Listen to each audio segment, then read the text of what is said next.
Hello and welcome to Just Another Music Podcast. This is an offshoot of Just Another Movie Podcast with me, Darren, and Joel. And today we're going to be doing what, Joel? We're going to be ranking our favourite comedic band. the dick jokes, the sex jokes, the boob jokes, and the Taco Bell. It is Bell. Blink-182. Yep, and as you can see, I have my Blink-182 collection up here behind us. And today, like Joel said, we're going to be ranking them from really good to really shit, I guess. Yeah. Yeah. Would you like to explain our sort of like tier list that we got going on here? So at the top, we have To the Stars, which is the godly tiered albums. Like S tier, basically. The best of the best.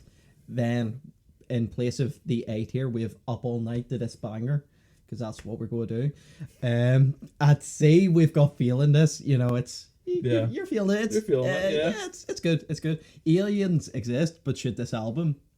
Should it exist? Should it? And Down Bad, just like your mama. Yeah, okay. So that is the way we're ranking these albums today, and we're doing it in like release order. Yeah. Yeah, so we're going to start with Buddha and work our way all the way up to One More Time. Right, and we're going to be placing them in the same tier, so we sort of have to agree on where to put stuff. So, like, if I say something and you say something different, I'm right. I don't think so. I have superiority, like, I'm an old cunt, so, you know, seniority. You are an old bastard. Yeah, I grew up listening to these bands, like, from the get-go. Not really, I'm pretty sure they're gone before I was even fucking around, but, you know. Right, so first up we have Buddha. Down Bad. Right, why? Why? Because I can respect what Buddha is, but it's basically just a demos album. And the production of it is terrible. Like, this is not an album. It's an album if you've, like, got into Blink, you want to hear all their stuff, you're like, oh, Buddha, first album, and then you listen to it once, you're like, okay, never listen to that again.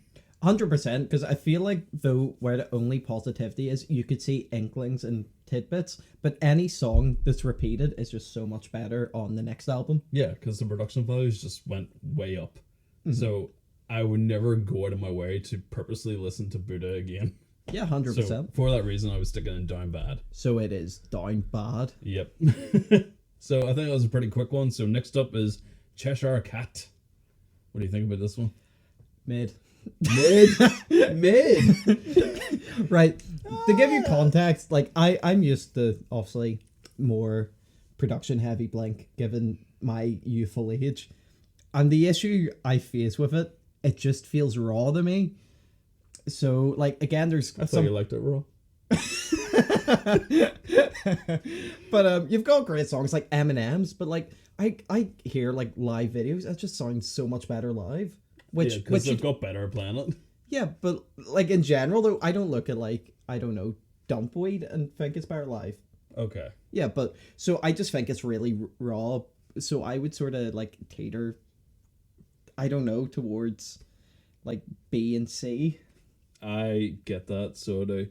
Because as much as I enjoy Cheshire Cat, it's not really one that I would gravitate towards to these days. It feels almost wrong to stick it in Aliens Exist, but should this album? But I think that might be where it needs to go. For the context of where we're at, the listeners, it's not something we'd actively put on, so I think that... Yeah, like, I'm not saying this album shouldn't exist, because it got Blink to where they are these days, but it wasn't their big hit either. Yeah. Yeah, so I think it should go in Aliens Exist, but should this album... I feel like we might get a lot of hate for that. But yep, 50% of people have just left. Yeah, like, fuck you guys, exactly. You're wrong. And so next we have the hit Dude Ranch. Yep, with their big hit on it, Damn It. Mm-hmm. And Josie and some other fucking songs that are just absolute bangers. This album was still raw, but much better produced than Cheshire Cat. And this was still pre-Travis era. Mm-hmm. So the timing's still a bit off and shit, but you could really see how big this band was going to be, I think, from this album. And I think they really struggled with Damn It, because you could still consider that one of the biggest pop punk songs of all time. Yeah, definitely. So, and I just think, Big Grown is lyricists and playing, I just think it's so much better, even though it is still so raw. I know. And then I think with this album as well is how Blink got shot into like the mainstream zeitgeist, because that's whenever you're hearing Damn It and all in movies and stuff at the time. So I, again though, like, as much as I love Dude Ranch, I think we're going, like, I would go a tier up to Feeling This. It's hard, because how often would you play it? It has to factor in as well. But I would, like, if I'm going for like my listen of Blink, I would usually start with Dude Ranch. That's fair. So, that's fair. But then that's because it's probably more in my old age. You know what? I get it. Oh, fuck, you going up all night? I think it deserves it. Fair play. So next we have Enema of the State. That is like one of the greatest albums of all time, regardless of fucking genre. Mm-hmm. In my opinion, it is banger after fucking banger. I think the funniest thing about the album is the worst and most skippable song is All the Small Things, which is still a banger. Exactly. It's just because it was overplayed to fuck. Yeah. Like, if I am skipping any Blink song in that era, you're right, it's All the Small Things. Yeah. Because you heard it too much. It was on fucking MTV way too much back in the day. But if it randomly comes on, I'll listen. Oh yeah, like, I will sing my fucking heart out to that song any night we're out, and that comes on, you're like, oh! For me, this album just works. I mean, it's got Aliens Exist and The Century Gary, which are like two of my top songs. Yeah, and I love Mutt, and I love Anthem. Yeah. Dumpweed, fucking... Just fucking name everything. Every song just... And this is where it gets interesting. This is the run of albums, like the next four, where I think which one is the best opening track of the next albums. But this, tier-wise, To the Fucking Stars. Yeah, 100%. I have to admit, it's probably my favorite album by them. Really? Yeah. Okay. 100%. The next one is probably my favorite album by them, but I think it's because of the age I was when this album came out. It really resonated with me, and I fucking love this album. I can't think of a bad song on it, and it bothers me just that you cannot get the bonus tracks on streaming, and the bonus tracks, I think, really make this album as well. But what are your thoughts on Take Off Your Pants and Jacket? First of all, the title's obviously meant to be funny, you know, take your pants off and jacket. But it took me so much time to realize that's what it meant. Yeah, exactly. Yeah. I don't know. I didn't know, but I think for the first 10 years I had it, I didn't have a clue. And I was like, oh shit. But I think it took a slightly darker turn than Enma. Obviously Enma had Adam's song, but if you look here, the songs just in tone lyrically are darker. They're a lot more mature. Yeah. As well as being completely immature, but yeah, you can tell they've grown, and the concepts or the stuff they're talking about in their songs is much darker. So I think this is the perfect follow-up. It doesn't top Enma for me, but it is damn close. Yeah. What's your favourite songs off it? I love Shut Up. I love Give Me One Good Reason. I love Time to Break Up, which is one of the bonus tracks. Anthem Part 2 is a fucking phenomenal opener as well. Like, I could name every song on it. Happy Holidays, you bastard. Yeah, one of the best joke songs I've heard in my life. But I have to admit, the first couple listens, my least favourite song was Shut Up. Oh, yeah. Though it did grow on me, but it's just like whenever I heard like the monotone Shut the Fuck Up, it seemed like so like, shut the fuck up, you know, just like so monotone. It didn't really, you know, work. But then it grown on me, and I've grown to love it. The Reckless Abandon. It's such a good song. And Stay Together for the Kids and all. Like, honestly, this album's just so fucking good. Then I'm so happy, like, currently in their tour, they're playing online songs, and I love online songs. Yeah, what's the other one as well? Roller Coaster. Yeah. Every time songs. I Look for You, fucking that's like the opening of American Pie 2, I'm pretty sure as well. Yes. Yeah. Fantastic. So, yep, there's no doubt at all it's going to the stars. It's to the stars, yes. It has to be. Untitled.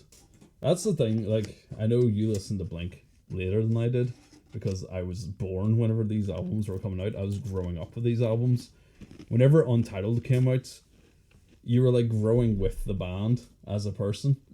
And this album is so far removed from everything they've done before, but it's so fucking good.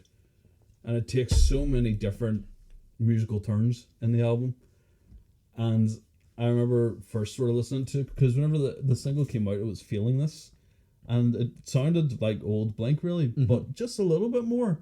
But then you get into the album, you get Violence and Obvious and Easy Target, fucking Stockholm Syndrome. And you have a song with Robert Smith. Yeah, and it might as well just be a Cure song featuring Tom DeLonge. But it was great to see those different influences coming from, well, clearly Mark Hoppus, given how much of a fan he is of The Cure. Yeah. But for me, it was hard because, like, obviously I didn't grow with the band, so I was just hearing them back to back to back to back.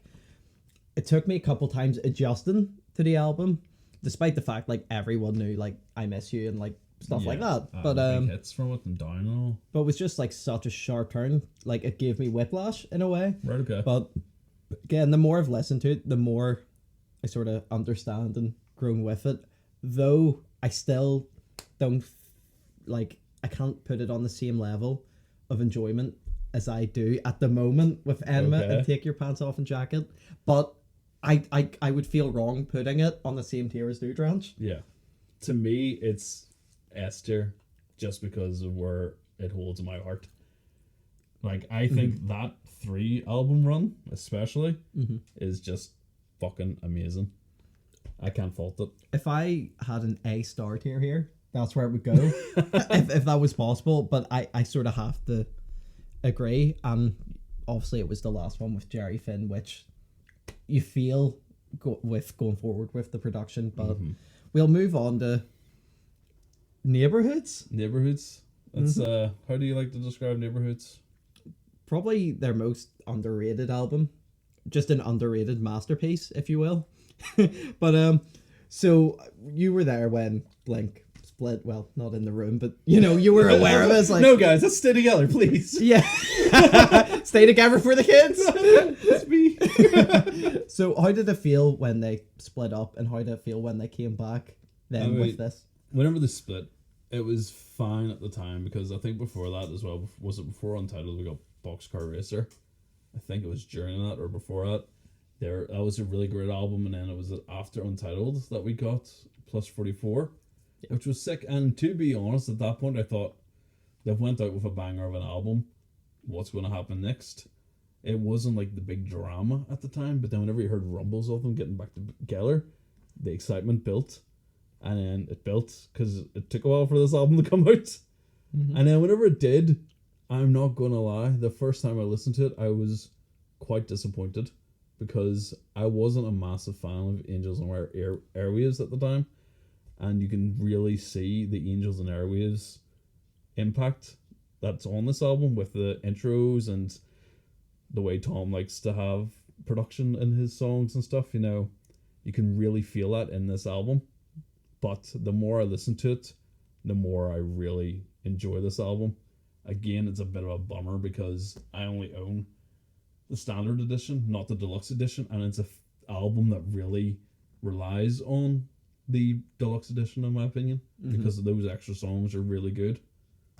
But yeah, so for me it was easy because I feel like I favoured Tom DeLonge slightly.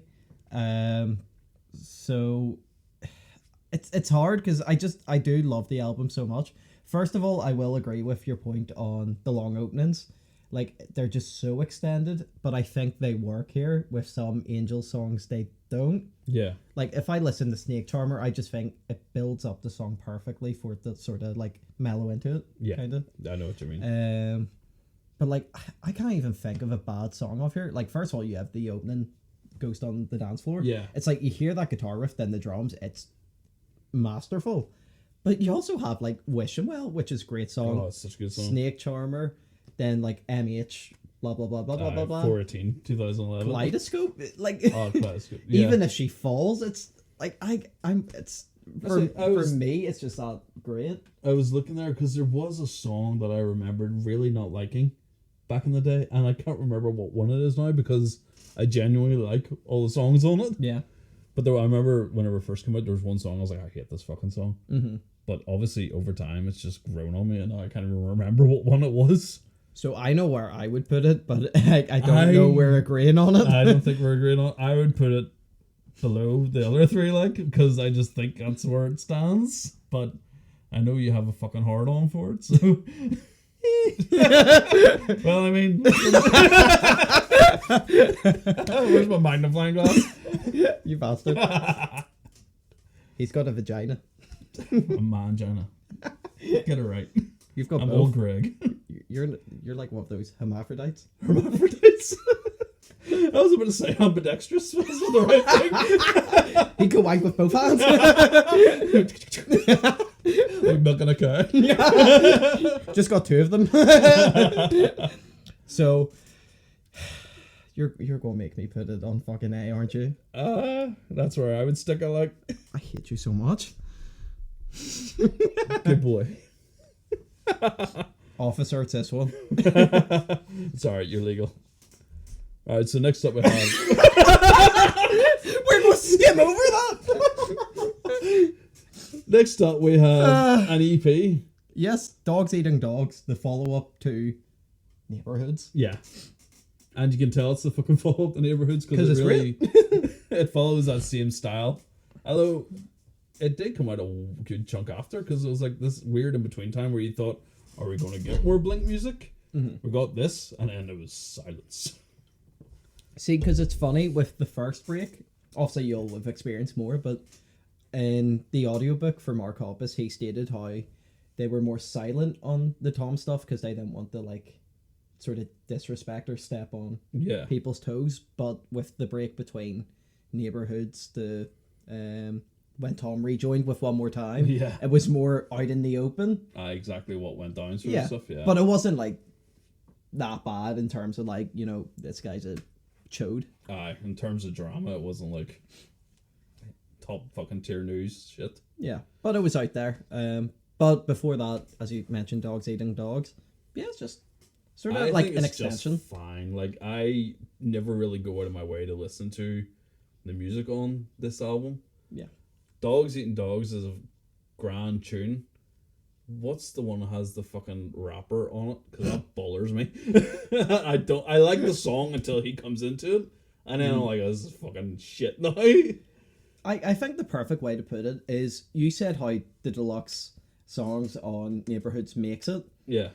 If they were in the album, this would feel like the deluxe songs. Yeah, no, they could have very well just fitted neatly into Neighborhoods and not been a bit forgettable. Though this may be harsh, but since, like, I don't feel like I actively seek it out either, I would put in the same tier as Cheshire. I think I would agree.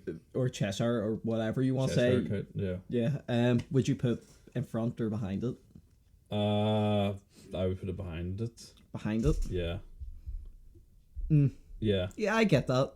Yeah. Even though I think it's objectively better with production. Yeah, but it's only like, what, 4 tracks? Yeah. And one of them I really don't like. One of them is stinky. Yeah. So next we have the first album with Matt Skiba. What was your reaction when Matt Skiba joined Blink-182? I was so excited because I fucking love Alkaline Trio. Like, whenever I was growing up, Alkaline Trio were like my main band. So they were, you know, when everybody was listening to Blink, I really got into Alkaline Trio as much as I love Blink.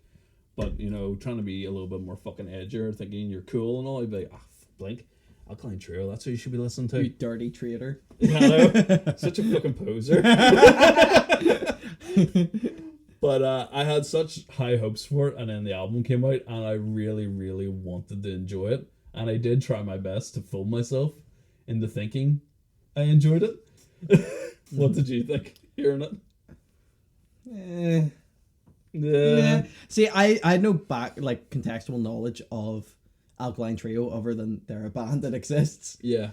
So it was like, it's this guy for me replacing Tom, and just it's not Blink to me, just because I feel like Blink is that core trio. You know, no one really cares about Scott Raynor, am I right? No, he's just a man overboard.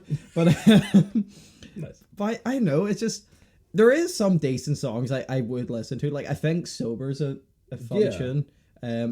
Bored to Death's fine. Yeah. Cynical's fine. She's Out of Her Mind, things like that. Like, it does have some really poppy, catchy tunes. It feels wrong to put it in the same tier as Cheshire Cat in a way, but I don't think it's as bad as Buddha. No, it's not as bad as Buddha. But it's definitely not above Cheshire Cat, in my opinion. Like, what do you think? Yeah, I get that, because I would sort of like skim over this stuff. I do think, though, I will give a credit for Built This Pool, because I think it is like a comedic song that actually lives up to the other comedic songs they have. Yeah. To me, it felt a little try-hard, just because I think because Tom was gone, they're like, right, we need to get our core fan base in with us now, and that's why they put out like the shorter tracks and stuff. But I would probably put it in Ealing's Is This, but shoot this album. And I think we could... Do you put it in front or behind Dogs Eating Dogs? It still goes more than Dogs Eating Dogs for me, simply because it's an actual album. And yeah, there's more meat to it. Yeah, like I listen to more albums or more songs in that album than the entirety of Dogs Eating Dogs. Yeah. So yeah.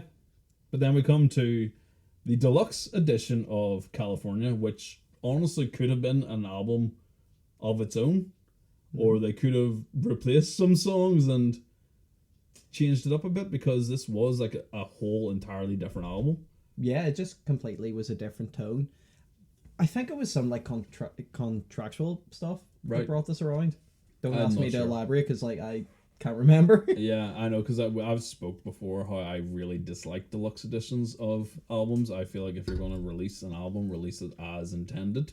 And give people the option to buy this or the whole thing at the same time. Because like if I buy an album now and a year later the deluxe comes out, it's like, what's the point of like spending again like more than what I even paid originally? Yeah, just to get the same album plus a couple of extra things. It does my fucking tits in, honestly, but it could not. Sometimes it might not be in the band's control, but I feel like most of the time it probably could be. But this here's a different situation, because it is a new album within itself. Yeah. And it's a very good one, in my opinion. It's good. It has a lot of great tracks. I would say Feeling This, honestly, because it really did add a lot to California. You know what? I agree. Yeah. Yeah, I firmly agree with that. And I think we'll sort of be in unison with this, but we've got 9. 9? Damn bad. Fucking awful. That's not a good album. It's not bitter bad, but it's bad. Fucking bad. It's fucking... And it's not great. It's shite. There's not one song I would listen to on this album. No, the one that came on all the fucking time for some reason on my YouTube was Dark Side. And every time it came on, I was like, no, thank you. It's like, I get jump scare in the car. It's generational device. Like, skip. Piss off. But yeah, no, I don't know what the fuck. I can't even... It was such a forgettable fucking album. So it was. Every song just ran into each other and it did nothing for me. It's not one... I think I listened to it once or twice when it first came out. Once being like, really? The second time going, oh wait, it's shit. Yeah. You know, and then I haven't bothered to listen to it since. Yeah, no, that makes sense. I give it one listen. The only reason why we buy it is just for completionist's sake. That's why I have it fucking hidden back there. Yeah. So it is because I bought it because I was like, oh, new Blink CD. Yeah. I bought it before listening to it. And then it was just, I have it now. Like, I won't get rid of it. You know what I mean? And moving on to One More Time, which was, you know, obviously very, very telling that was produced by Travis Barker. Yeah, you can really tell with the punchiness of the song. The songs and the vocals. Yes. Very clean. The drums. The drums are there. I think the vocals for me, I listen to Edging, and once you get to the sort of chorus, it's hard to hear which one's Tom and which one's Mark, other than the odd word Tom will pronounce, because the vocals are too clean. Yep. In a way, which is sort of my only main gripes with the album, is the production's a bit too clean. Yeah, it doesn't have that sort of rawness factor that they're kind of known for. Like, yeah, they've always been like well produced, but they're produced in a way that sort of kept their human essence. This sort of takes that away a bit. But it is a good album. I still find it hard to continuously go back to this album to listen to it. Mm-hmm. I know certain songs off it. Yeah. But if you're like, play a random song off this album and go, what's this called? I'd be like, I have no fucking idea. Yeah, other than the main few. Yeah, like Dance With Me and Edging, Turpentine, just because of the way he says it. The one issue I have with Turpentine is I think the intro's fantastic, the outro's fantastic, the lyrics are great. I don't like how the middle's done. It just doesn't work for me. Yeah. And I really want to love the song. I will say, whenever One More Time, the song came out, like that first single they brought out after rejoining and after Mark going through his whole cancer treatment and stuff, I was emotional listening to that song. Yeah. Like, that really got to me. I think it's because, again, it's a band that I've loved and grew up with. Seeing them reconnect in that way was great. And then because of personal things as well, like you have your own friends who you might have fallen out of contact with and stuff. Yeah. Or ones that you're in contact with but you don't really talk to as much these days and all. Like, it gives you such a thing to resonate with. And it was just, like, it's such a slow song, but it's such a personal song.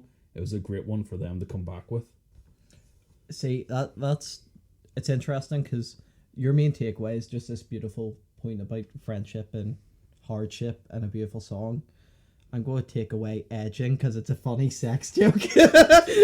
Edging is my favorite song on the album. Like, everyone sort of says it's overrated or no, it's they a try great, too it's hard. a great song. I actually don't know why forget I about like that. it. I forget that's the first single because it came out like a year before the fucking album came out, or even more. Like, it was out so long before this album came out. I forget that was the first single. So Dance With Me, do you like the Olays or is there too much? Nah, whenever I first heard it, I was a bit like, but then I got really into it and just started singing along. You know? Yep, I had the same.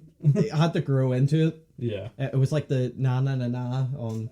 Sorry, I went my cam there. No. Nah. Na na na na na na. You know, like. Yeah, we're just turning the fucking na na na's down. Yeah, but So where would you place it? I would stick it up with Up All Night to This Banger. I don't think it's as much as it's great to have Tom and all back. I don't think it's up there with that 3.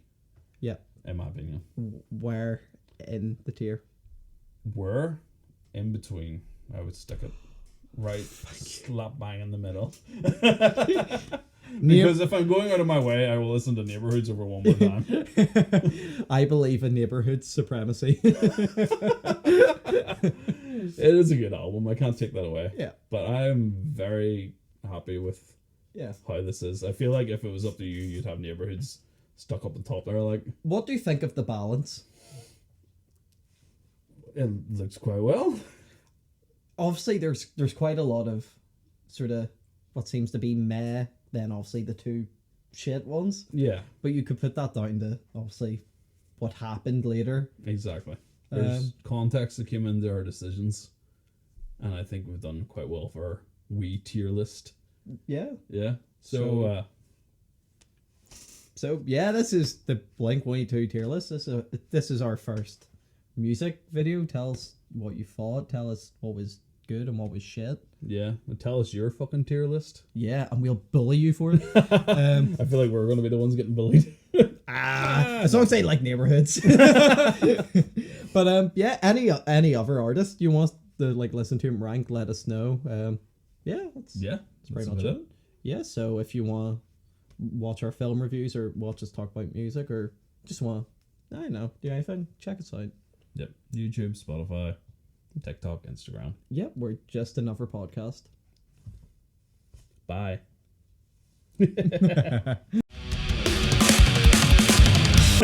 Right.